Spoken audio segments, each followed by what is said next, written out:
Hello दोस्तों, नमस्कार। मैं अंकुश आपका स्वागत करता हूं आंसू A2 एकेडमी में। तो आज हम 10th क्लास के सेट 2 को प्रैक्टिस करेंगे। तो शुरू करते हैं। आज का पहला प्रश्न है, उत्तल दर्पण द्वारा बना प्रतिबिंब सदैव होता है। तो उत्तल दर्पण द्वारा बना प्रतिबिंब सदैव सीधा होता है। अगला प्रश्न है, लेंस की शक्ति का SI मात्रक है। तो लेंस की शक्ति का SI मात्रक डायऑप्टर होता है, यानी कि ऑप्शन नंबर डी सही है। अगला प्रश्न है, आंख के रंगीन भाग को क्या कहते हैं। तो आंख के रंगीन भाग को आइरिस कहते हैं, अर्थात ऑप्शन नंबर बी मेरा सही है। अगला प्रश्न है, प्रत्येक इलेक्ट्रॉन पर कितना कूलम्ब ऋण आवेश होता है। तो प्रत्येक इलेक्ट्रॉन पर 1.6 इंटू 10⁻⁻19 ऋण कूलम्ब आवेश होता है।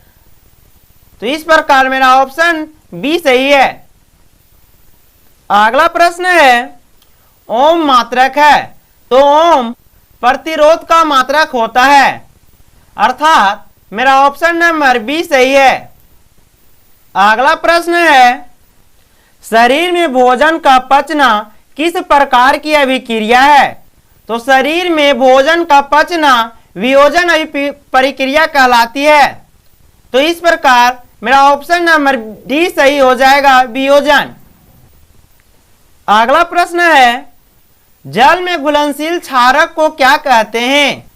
तो जल में घुलनशील क्षारक को क्षार कहा जाता है, अर्थात मेरा ऑप्शन नंबर बी सही होगा, क्षार। अगला प्रश्न है, अम्लीय विलयन का pH मान होता है। तो आप अम्लीय विलयन का pH मान 7 से कम होता है और pH मान 7 से अधिक होने पर वह विलयन क्षारीय हो जाएगा, और अगर pH मान 7 हो तो वह विलयन उदासीन होगा। तो इस प्रकार इस प्रश्न का सही आंसर है ऑप्शन नंबर बी, अम्लीय का pH मान 7 से कम होता है। अगला प्रश्न है, कौन सा धातु कमरे के ताप पर द्रव होता है। तो पारा एकमात्र ऐसा धातु है जो कमरे के ताप पर द्रव की अवस्था में पाया जाता है। बाकी सभी धातु ठोस अवस्था में पाए जाते हैं। तो इस प्रकार इस प्रश्न का सही उत्तर है ऑप्शन नंबर बी, पारा। अगला प्रश्न है, निम्नलिखित में कौन असंतृप्त हाइड्रोकार्बन है।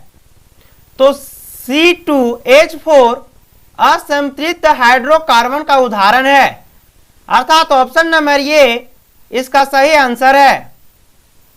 अगला प्रश्न है, जो व्यक्ति दूर की वस्तु को साफ नहीं देख सकता उसे किस लेंस का उपयोग करना चाहिए। जो व्यक्ति दूर की वस्तु को साफ से नहीं देख सकता है उससे निकट दृष्टि दोष होता है, और जिस व्यक्ति को निकट दृष्टि दोष होता है वह अवतल लेंस का प्रयोग करता है।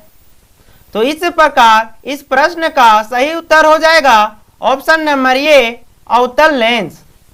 अगला प्रश्न है, विद्युत धारा का SI मात्रक क्या है।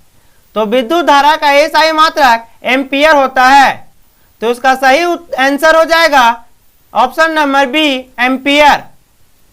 अगला प्रश्न है, उपचयन एक प्रक्रिया है जिसमें ऑक्सीजन का अनुपात में होती है। तो उपचयन प्रक्रिया में ऑक्सीजन की वृद्धि होती है। इस प्रकार इसका सही आंसर है ऑप्शन ए, वृद्धि। इसी कारण से इस प्रक्रिया को ऑक्सी प्रक्रिया भी कहते हैं। अगला प्रश्न है, आयनिक यौगिक के गलनांक होते हैं। तो आयनिक यौगिक का गलनांक उच्च होता है। तो इस प्रकार इस प्रश्न का सही उत्तर है ऑप्शन ए, उच्च। अगला प्रश्न है, मछली के हृदय में कोष्ठकों की संख्या होती है। तो मछली के हृदय में कोष्ठकों की संख्या 2 होती है। तो इस प्रकार इस प्रश्न का सही उत्तर है ऑप्शन ए, 2। अगला प्रश्न है, कौन सा मादा जनन तंत्र का भाग नहीं है। तो शुक्राशय मादा जनन तंत्र का भाग नहीं है। तो इसी प्रकार इस प्रश्न का सही उत्तर है ऑप्शन बी, शुक्राशय। अगला प्रश्न है, मेंडल ने अपने प्रयोगों के लिए किस पौधे का चयन किया था? तो मेंडल ने अपने प्रयोग में मटर का पौधे का प्रयोग किया था। तो इस प्रकार इस प्रश्न का सही उत्तर हो जाएगा ऑप्शन बी, मटर। अगला प्रश्न है, पृथ्वी पर ऊर्जा का प्रमुख स्रोत है। तो पृथ्वी पर ऊर्जा का एकमात्र स्रोत सूर्य है, जो पृथ्वी को ऊर्जा प्रदान करती है। तो इस प्रकार इस प्रश्न का सही उत्तर है सूर्य, ऑप्शन सी।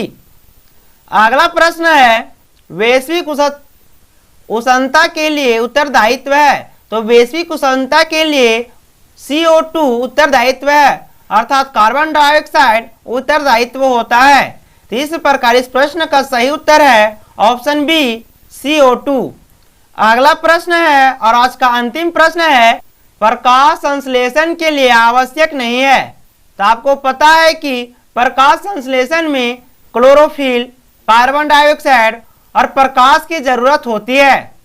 तो इस प्रकार इस प्रश्न का सही उत्तर है ऑप्शन डी, ऑक्सीजन। तो आज का सेशन यहीं पे समाप्त होता है।